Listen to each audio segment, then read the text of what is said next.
శ్రీరామనవమి వేడుకల నేపథ్యంలో హైదరాబాద్ లో భద్రతా ఏర్పాట్లపై సిపి సజ్జనార్ సమీక్ష నిర్వహించారు.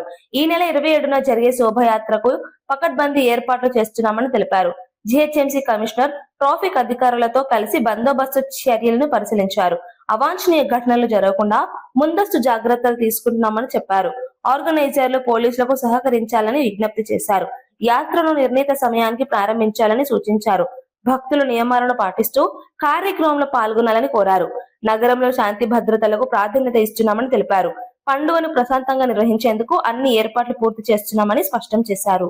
స్టార్ట్ చేస్తే మనకు కూడా ఈజీ ఉంటుంది. కన్సర్న్ ఎవరెవరు ఉన్నారు ఈ ఒక ప్రొసెషన్ వాళ్ళు కూడా అక్కడ లోకల్ ఉన్న ఆఫీసర్స్ తోని కోఆర్డినేట్ చేస్తే ఎటువంటి ఇబ్బంది ఉండదు, ఎటువంటి లేట్ కూడా కాదు, మనకు కూడా మీకు ప్రెషరైజ్ చేసే ఒక అవకాశం కూడా దొరకదు. So I request the organisation, Bhagavantarao గారికి, మన పెద్దలు, మన గోవిందరాటి గారికి అందరు కూడా మీరు టైం ప్రకారం ఈ ప్రొసెషన్ స్టార్ట్ చేయడానికి అక్కడ లోకల్ ఆర్గనైజర్స్ ని కోఆర్డినేట్ చేయని చెప్పి నేను కోరుతున్నాను. ఎమ్మెల్యే వీర్లపల్లి శంకర్ ను పిసిసి ఓబీసీ విభాగం చైర్మన్ గా నియమించడం ద్వారా పార్టీ బలోపేతం అవుతుందని టిపిసిసి అధ్యక్షుడు మహేష్ కుమార్ గౌడ్ తెలిపారు.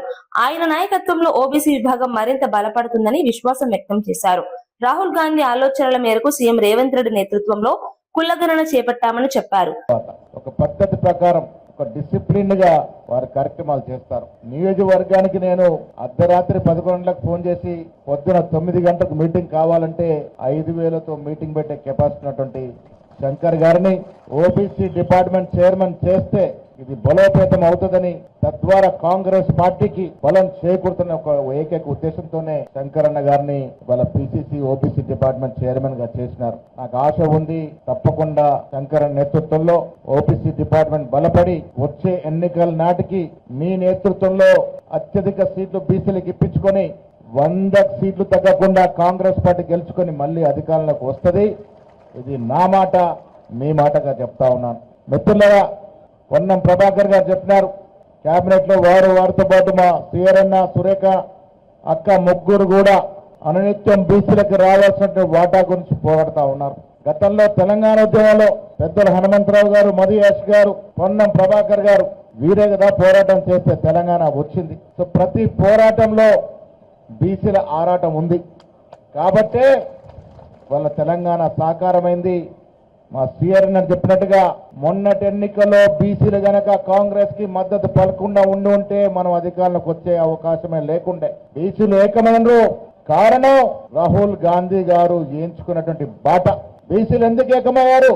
రాహుల్ గాంధీ గారు ఈ దేశంలో భారత్ జోడో యాత్ర చేసి ఈ దేశాన్ని భౌగోళికంగా కాకుండా సాంఘిక పరంగా, స్థానిక స్థితులగతుల పరంగా చదవగలిగినాడు కాబట్టే జిస్కి జితని ఆబాది ఉనికి ఉతని బాగేదన నినాదం తీసుకొచ్చినాడు. అది వాళ్ళ నినాదం కాదు, ఉద్యమంగా మారింది. యావత్ దేశంలో బీసీల మూవ్మెంట్ గా మారింది కాబట్టే ఇవాళ దేశమంతా కూడా బీసీ ఆకర్షణ జరుగుతా ఉంది. ఇవాళ అభినందిస్తా ఉన్నాను రాష్ట్ర ముఖ్యమంత్రి రేవంత్ రెడ్డి గారిని.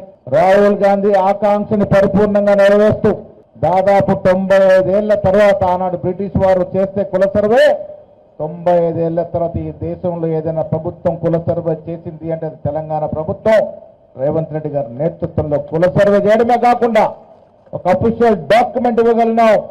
ఈ రాష్ట్రంలో బీసీలు 57% ఉన్నారని ఒక అధికారిక ప్రకటన చేయగలిగినాం. ఇది హక్కుగా మనకు వచ్చింది. మిత్రులారా, కాంగ్రెస్ పార్టీ మాట కట్టుబడి ఉండి బీసీలకు 42%, ఇందాక పితృ ప్రభాకర్ చెప్పినట్టుగా నేను వర్కింగ్ ప్రెసిడెంట్ గా ఆనాడు నేనే బీసీ డిక్లరేషన్ ప్రవేశపెట్టినాను. 42% స్థానిక సంస్థల్లో ఇస్తామని చెప్పాం. దానికి అదనంగా విద్యా ఉపాధులు కూడా 42% ఇస్తూ అసెంబ్లీలో చట్టం చేశాం. బీజేపీ నాయకులు మద్దతు ఇచ్చినారు, టీఆర్ఎస్ వాళ్ళు సపోర్ట్ చేసినారు, ఓటేసినారు.